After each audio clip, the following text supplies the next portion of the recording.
大家好，我是老李，今天和大家分享一下如何给照片营造出一种纸片撕裂的效果。这就是我做好的效果图，我们从头开始操作一遍。我们首先准备两张图，这是一张北海公园的照片，再准备一张纸片撕开的效果图。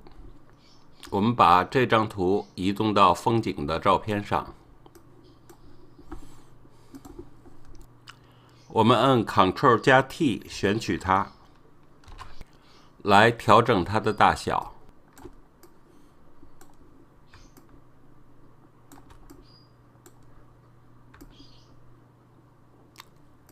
我们把照片的主体部分框选在这个撕裂的纸片当中。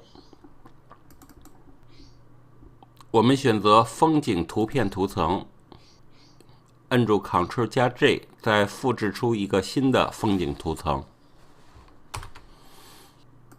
我们选择图像菜单下的调整，调整中的去色，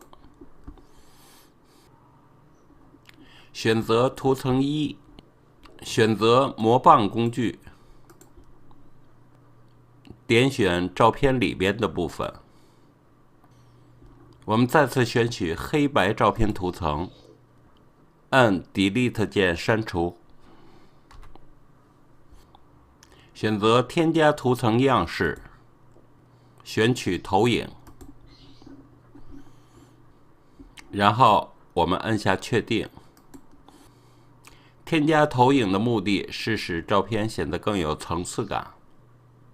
我们再次选取图层1，选取魔棒工具，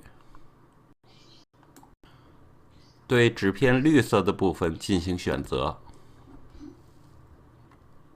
再次按 Delete 键删除。